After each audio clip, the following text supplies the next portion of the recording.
70 70 70 సంవత్సరాలు జరుగుతుంది. ఆయన పురప్రచేత ఆయన ప్రేమ చేత ఆయన జాలి చేత మరి మీకు అంటే నేను గొప్పదాన్ని ఇవన్నీ తిరిగేసి వచ్చామే దొరకపోదు మీకు. మరి నన్ను ఆయన ఆయన ఇచ్చిన హౌస్ మటుకు ఇప్పుడు మటుకు 70 పూర్తి అయిపోతున్నాయి. ఆగస్టు నెల వచ్చేటప్పటికి ఆగస్టు నెలలోనే పడ్డదంట ఆ గండి. ఆ ఆగస్టు నెల వచ్చేటప్పటికి 70 పూర్తి అయిపోతాయి. ఆగస్టు నెలలోనే పడ్డప్పుడు నువ్వు పుట్టావు. 53లో పుట్టారా? అందుకుని మా నాన్నగారు చదువుకున్న ఆయన గురించి మా అందరికీ తారీఖులు వేసి పంపించాడు. మా నాన్నగారు వెళ్ళిపోయాక మా అన్నయ్య చెప్తారు నాకు అన్నయ్యలు ఉన్నారు. చెప్పావుగా అంత గురించి అన్నయ్య ఉన్నారు కదా అంత చెప్తాడు అన్నమాట. మా అన్నయ్యకి ఇప్పుడు ఉన్న అన్నయ్యకి ఖచ్చితంగా 80. ఎవరంట చిన్న చెప్పలేదేటి బాయ్ చచ్చిపోయినప్పుడు 81 జరిగిపోతుంది. మీ ఆయన సంవత్సరం చిన్నోడు నా మీద నాకే చెప్పాడు అన్నయ్య. మా అన్నయ్యకి 80. మా అన్నయ్య తర్వాత ఒక అక్క ఉన్నది. ఆ అక్కకే 70 వచ్చి ఇంకొకటో ఎంతో జరిగింది. ఆ తర్వాత నేను ఏడాది అయితే కడుపుని పడిపోయినంట. మా తమ్ముళ్ళకి మొన్న చెప్పాడు నాకు 81 సంవత్సరమరా నాకు భార్య ఏమో 40 సంవత్సరం వీడికి 80 అన్నాడు.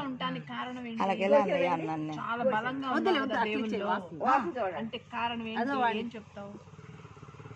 నేను బలంగా ఉండటానికి కారణం అమ్మ బుజ్జి. నేను బలంగా ఉండటానికి కారణం నేను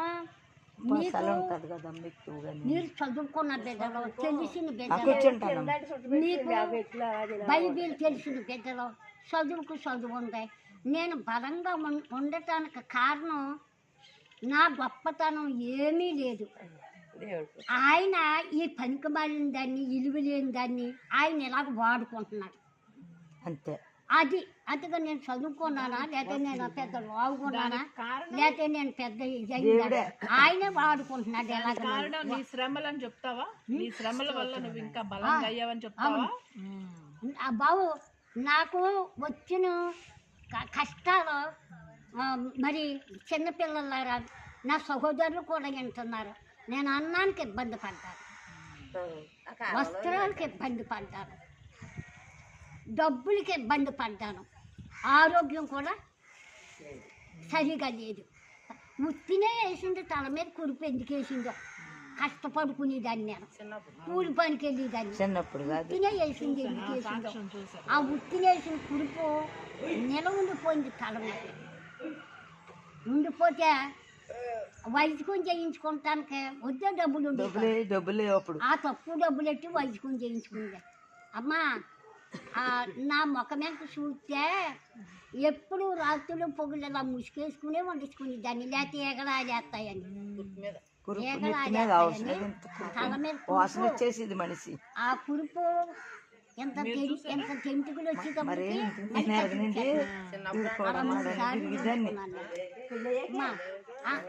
నన్ను నిజంగా ఆశ్చర్యపడవలసిన గొప్ప మాట. నేను నాకు అన్నం లేకపోవటం తెలుసు, డబ్బులు లేకపోవటం తెలుసు, ఆరోగ్యం లేకపోవటం తెలుసు.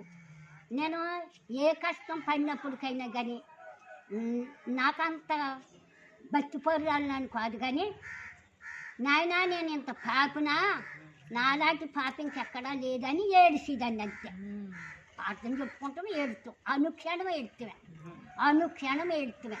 అన్నం ఎత్తుకుంటే ఏడుతామే. అన్నం లోకి ముచ్చాను అమ్మాయి గారు మనం మీరు పడిపోయారు చిన్నపిల్ల నువ్వు అందరు మనం వెళ్ళిపోయాం కరెక్ట్.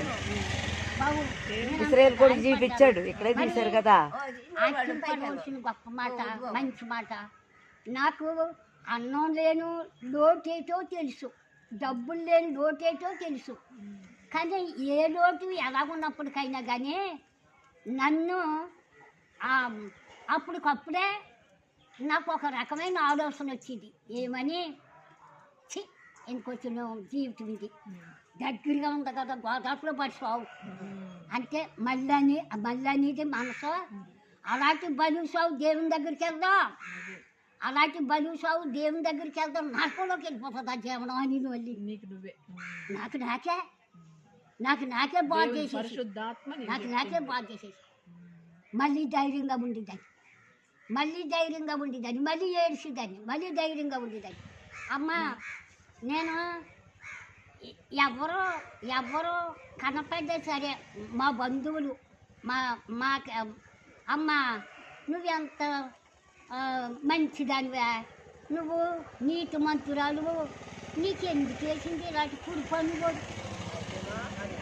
నువ్వు చెడ్డదాని అయితే వేసింది అనుకుందో ఎందుకు వేసింది అని మళ్ళీ ఏడ్చేసేదాన్ని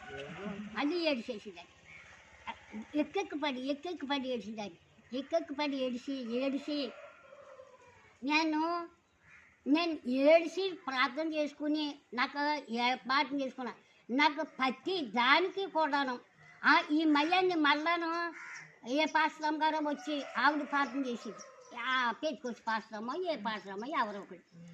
ఇప్పుడు పాశ్రమ గారు ఏదో లాలో ప్రార్థన చేశారు కానీ అమ్మ ఇది మాత్రం గ్యారంటీ అయిన సంగతి, స్వస్థత మాత్రం నేను దేవుడితో దెబ్బలాడించుకున్నాను. నేను మానవుడితో మాట్లాడినట్టు చూశాను. నా డౌట్ ఏంటంటే నీకు డబ్బులు లేకపోవడం చూసావు కదా, మరి ఎవరన్నా ఇస్తుంటే తీసుకోవు కదా, డబ్బులు తీసుకోవు కదా, ఎందుకని అట్లా మరి డబ్బులు లేకుండా చూసావు కదా నువ్వు. మరి ఇప్పుడు నేను ఎవరైనా ఇట్టే పుచ్చుకుంటా లేదు అని అంటేనే నాకు పాసనాదారు సరిపోతుందమ్మా.